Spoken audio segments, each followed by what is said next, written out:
Hey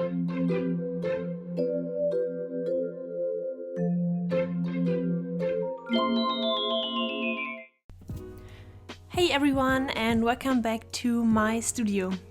Today we are going to be doing something that's called the Random Color Challenge.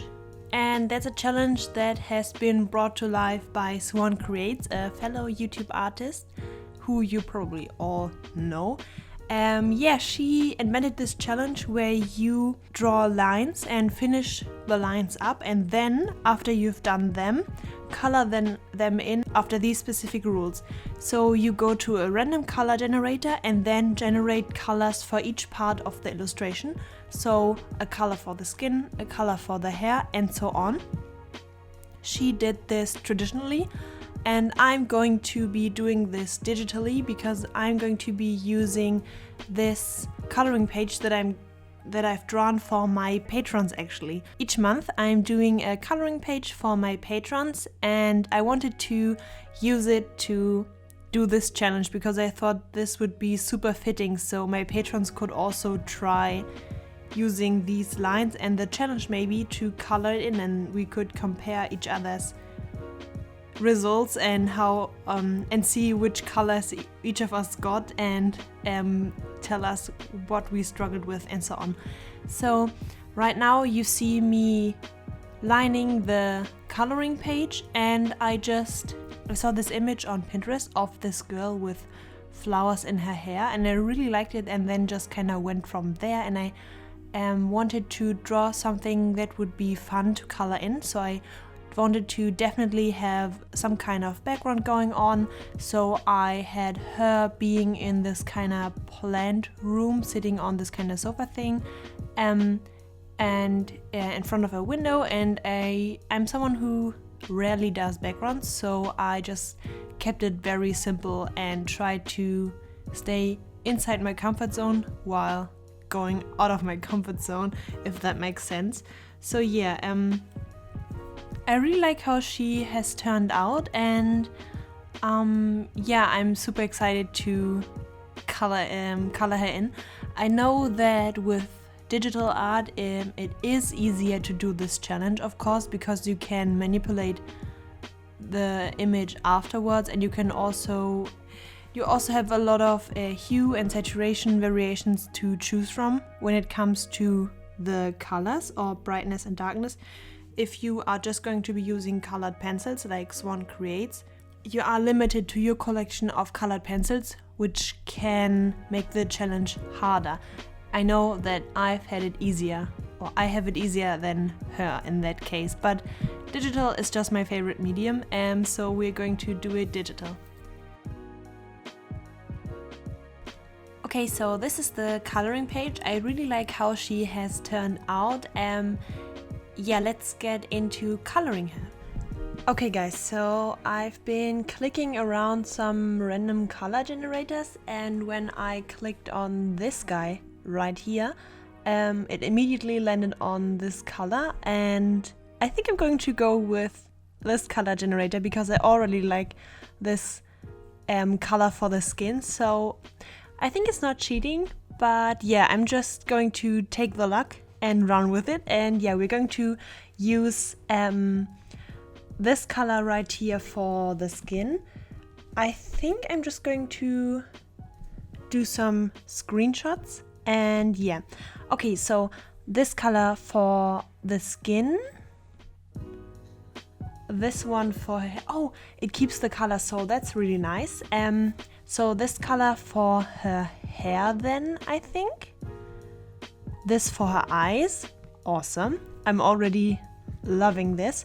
And I also want to say I'm not going to exclusively use this exact color, but I'm going to change the brightness and saturation later on, so it will make the drawing overall look better, and so I can also show you guys how you can, even though you might have very vibrant, intense colors, use them to your advantage. I think the next thing would be the flowers in her hair maybe. Okay. I like this so far. And then maybe another color for the flowers. Awesome, because yeah, I want them to have some variety. And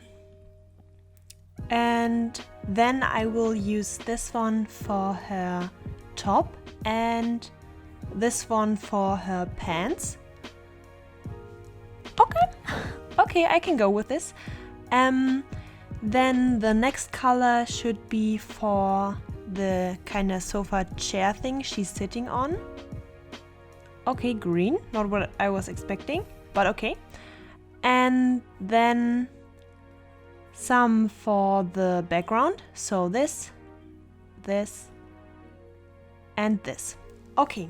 I chose multiple ones for the background because I do want to make the plants in the background more diverse. And I think I will be able to also do a sky of some sort with these colors. Maybe a sunset sky or something. So we have some yellow, some purplish. Yeah, I think that could work really well. So these are all our colors. Let's get into the illustration. I'm placing the color screenshot that I've just made into the drawing so we can easily pick the colors from there if we need them. And I hope I'm remembering everything correctly. Okay, so what I'm going to be doing now is I'm going to be do some rough coloring in with the colors we need for each spot without really changing anything about the colors, just assigning each color to each space so we can then work from there. Okay, I am kinda worried about the plants and that they will all look right. And I think because these are all background colors, maybe if it doesn't work out, I will also use this kind of background color for some plants if it does look weird. Let's just start with changing the colors up so they work for the illustration. So let's start with the skin. And this one is very saturated and very intense. So I'm going to desaturate it and just kind of look what will work for her. Maybe something like this. So I do think this is a very nice skin tone. So I'm going to go with that for her skin. For the hair, I decided to do a very, very dark and desaturated version of this kind of lilac color because I wanted to keep her hair natural but still use the color that was generated for me. For the eyes, I just also lightened them and desaturated them so they would look nice as eyes, as eye color. I really like bright eyes on dark skin and dark hair. But it's easy to kind of go overboard, so I hope this still works. And then for the top and the pants, I just used the colors that were generated and changed them slightly. I did want to create this kind of color pop inside of the illustration, so I did keep them very bright and fun. Then I went ahead and colored the kind of areas in, and I chose a lighter desaturated version of the couch thingy, of the green for the couch thingy because I wanted to keep it in the background. Okay, let's continue with the plants. I've now done all the things in the foreground except for the plants. So what I'm thinking is that this yellow already looks good for the fig leaf, I think, is it? I don't know. You guys are plant experts. I just like them. I'm not an expert. And then I feel like this one is a darker plant, but maybe could also use, I don't know, maybe this color for these leaves.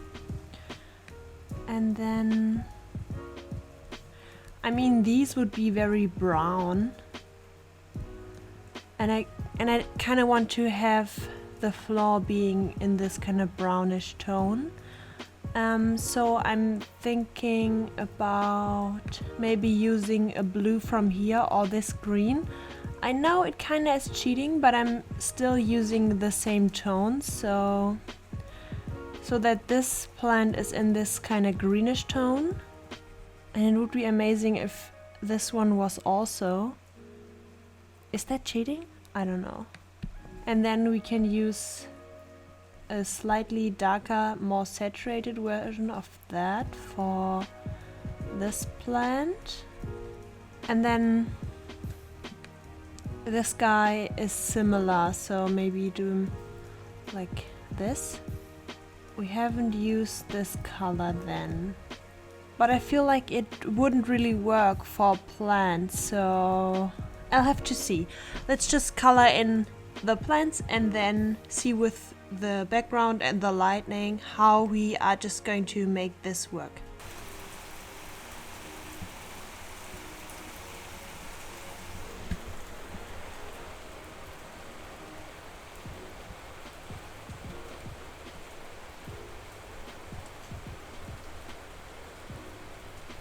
Okay, so now let's do the sky together.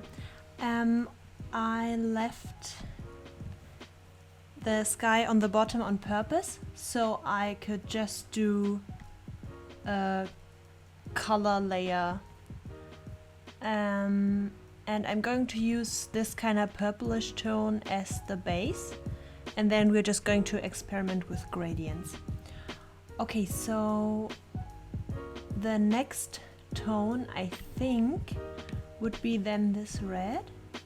Mila's really confused because I'm talking to myself. This red kind of from below. Maybe a little lighter. And then the yellow, and let's turn this off. And then the yellow from the bottom. Oh yes, and I think this looks like a really nice kind of sunset feeling, and that's what we're also going to be doing on top of everything to just kind of give it this sunset feeling. Something I haven't really done much before is use extreme overlay layers like this, but I think I'm going to try and see how it looks if you just kind of add the overlay layer on top of everything and then make it an overlay layer. So let's see how that looks. So that's really intense. Let's see what we multiply. Does look very convincing.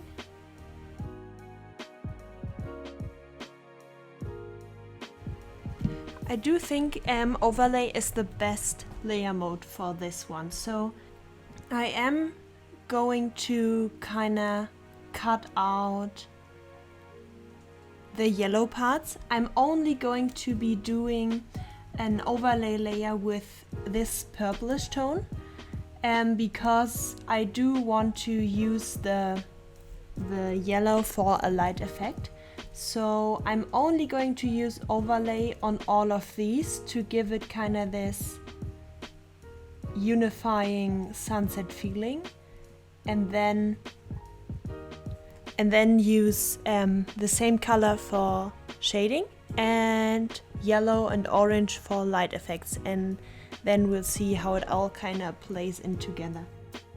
You can now see me starting with the shading, and I'm exclusively using this top sky kind of pinkish color to shade, and I'm using it by using a multiply layer and just kind of laying in soft layers of shading, if that makes sense. So yeah, I'm only using the colors that I have available right there, but by using different layer modes, by using different layer modes, I can get more out of the colors than they actually are, if that makes sense.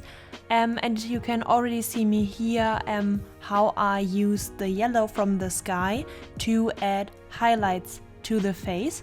So I'm only using the pink of the sky for the shading and the yellow of the sky for the highlights. And that way the whole illustration gets unified, because you have the same shadows for the entire piece and you have the same light for the entire piece. And everything, even though the colors are kind of random, gets unified and looks very good together, in my opinion. If you do it like that. Even the background and everything gets colored in with this technique, so everything looks nice and beautiful together. And you can now see me add some light effects. I used a multiply layer with the pink over everything, and also a brightening layer with the yellow over everything to kind of enhance the effect even more. Then I colored in all the lines like I always do, and on top, because I couldn't help myself again, I also used an effect layer to kind of create this gloomy effect, and which you can see me do later. And I also added some clouds to the sky and some stars to kind of make it look more magical, which also does the effect layer. This is the finished illustration. Please make sure to also check out Swan Creates video to see what she did with this very difficult but also fun challenge that she actually invented. If you want to use this coloring page and try yourself, I have the high-res PNG file available on my Patreon for my patrons to also color in and try themselves. If you want, you can also even do the challenge and not just kind of color it in like you want, but get a random color generator and do the challenge yourself. I think that could be very fun. All my $5 and up patrons also get the PSD file of this illustration in case they or you kind of want to get through the layers and see how I used the different effects. And yeah, if you want to maybe check out how I did the different layer modes to kind of get this effect, you know what I mean. If you want to check it out, go to my Patreon and get your PSD file. Yeah, thank you so much for watching. You guys always leave the nicest comments, and our family is steadily growing, which I'm very excited about. Thank you so much for all of your support, and yeah, I hope you are all having an amazing day, and I will be seeing you very soon in my next video. Bye!